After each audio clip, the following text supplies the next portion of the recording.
चलिए फिलहाल राजसमंद में पीसीसी चीफ गोविंद सिंह डोटासरा का कांग्रेस के समर्थन में एक जनसभा में संबोधन जारी है। सीधा जुड़ेंगे संबोधन कार्यक्रम के साथ। अन्य राज्यों को भी उस प्रकार से काम करना चाहिए। अब की बार जो बजट आया, आपने देखा होगा, राजस्थान में इतिहास में 70 साल में कभी इस प्रकार का शानदार बजट नहीं हुआ। चाहे मुख्यमंत्री 2 बार अशोक गहलोत जी पहले भी रहे, पहले भी 2 बजट आए, लेकिन अब की बार का जो बजट था, आपने देखा होगा, इतना शानदार बजट किसानों को, गरीब को, सारे ग्रामीण क्षेत्र को, स्वास्थ्य के प्रति, शिक्षा के प्रति, तमाम चीजों में रियायतें देते हुए बजट दिया। और उसके साथ साथ ये कहा कि आने वाले समय में हम लोग इस प्रकार का किसान के लिए कृषि का अलग से बजट देंगे। जो स्वास्थ्य बीमा योजना है, मैं समझता हूं विश्व में नहीं, हिंदुस्तान में, विश्व में कहीं भी इस प्रकार का कोई स्टेट आपको नहीं मिलेगा कि स्वास्थ्य बीमा योजना जिस प्रकार की राजस्थान के मुख्यमंत्री जी ने पेश की है, इस सब का लाभ आम लोगों को मिले, विकास की आपके यहाँ गंगा बहे, सरकार की मजबूती आपके आशीर्वाद से ही संभव है। आपने देखा होगा किस प्रकार केंद्र की सरकार सुनियोजित षड्यंत्र के तहत चुनी हुई सरकारों को गिराने का षड्यंत्र करती है, किस प्रकार से किसानों के साथ में भेदभाव करती है। आज जो 3 काले कानून केंद्र की सरकार लेकर के आई है, वो किसानों को जबरदस्ती कानून पिलाने का काम कर रही है, जबकि वो किसान के फायदे का सौदा नहीं है, वो केवल प्रधानमंत्री जी के चंद उद्योगपति मित्रों का फायदा है। इसलिए आज देश में इस प्रकार का संकट मंडराने लगा है कि लोकतांत्रिक व्यवस्था को चुनौती दी जा रही है। संस्थाएं जो बहुत 70 साल तक कांग्रेस ने बहुत मुश्किल से बनाई थी, उनको छिन्न भिन्न करने का काम किया जा रहा है। प्रदेश में जो हालात हैं, भारतीय जनता पार्टी को प्रतिपक्ष की भूमिका की जिम्मेदारी राजस्थान की जनता ने दी थी, लेकिन वो आपस में लड़ रहे हैं। मुख्यमंत्री बनने के मुंगेरी लाल के हसीन सपने देख रहे हैं, जबकि उनको चाहिए कि किस प्रकार से प्रतिपक्ष की भूमिका निभाएं, और अगर कोई सरकार की किसी योजना में कोई कमी खामी है तो उस कमी खामी को बताने का काम करें, आपके बीच में रहें। कोरोना काल में जिस प्रकार से सरकार ने काम किया, उनको साथ लिया, लेकिन मुझे अफसोस है कि हम लोग ऐसे 3-4 हमारे विधायकों सहित कई सैकड़ों हमारे साथियों को कोरोना काल से नहीं बचा सके।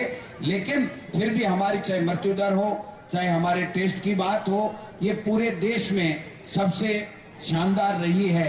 इसलिए मैं आपसे आग्रह करना चाहता हूं, कांग्रेस पार्टी के कार्यकर्ताओं से, जो हमारे कांग्रेस पार्टी की सरकार बनाने में अपना सर्वोच्च न्यौछावर करके उन्होंने 2.25 साल पहले सरकार बनाई थी, अब 2.5-3 साल आपकी सरकार है।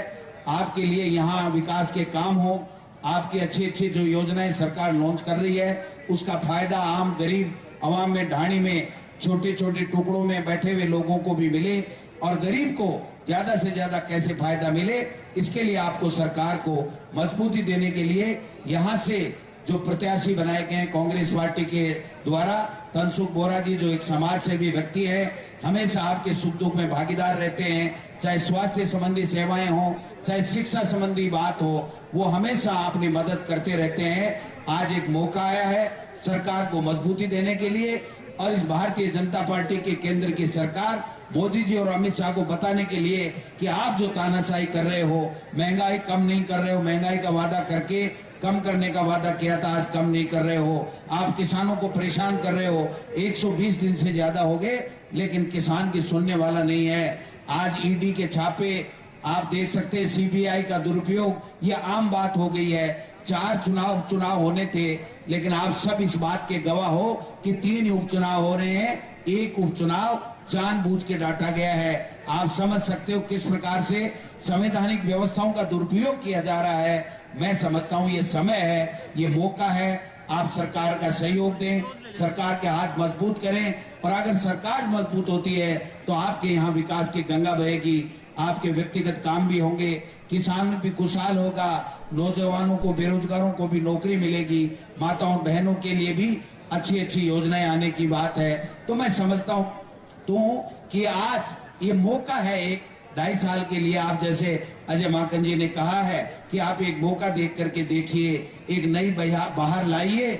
मैं समझता हूं हम सब मिलकर के अच्छा प्रदेश के चौमुखी विकास भी करेंगे, आपकी व्यक्तिगत समस्याओं का समाधान भी करेंगे। और राजसमंद जहां पर माननीय मुख्यमंत्री जी ने पहले ही एक महिला कॉलेज किरण महेश्वरी जी, चाहे वो पार्टी भाजपा की थी, लेकिन इनकी संवेदनशीलता को आप देखिए कि किस प्रकार से इन्होंने यहाँ की जनता को लाभ देने के लिए बालिकाओं की शिक्षा, अच्छी शिक्षा मिले, इसके लिए महिला कॉलेज भी खोल दिया है।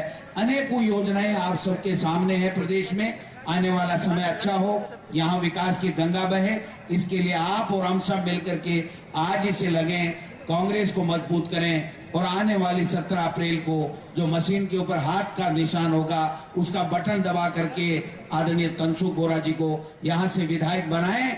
और मैं आपको विश्वास दिलाना चाहता हूं पार्टी प्रदेश अध्यक्ष के नाते कि यहाँ पर 200 विधानसभा क्षेत्रों में सबसे ज्यादा काम होंगे, विकास के काम होंगे।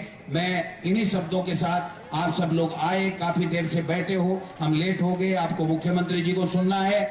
आदरणीय माकन साहब, सचिन पायलट जी यहाँ, क्योंकि उनकी 6:15 बजे फ्लाइट थी, इसलिए वो जा चुके हैं।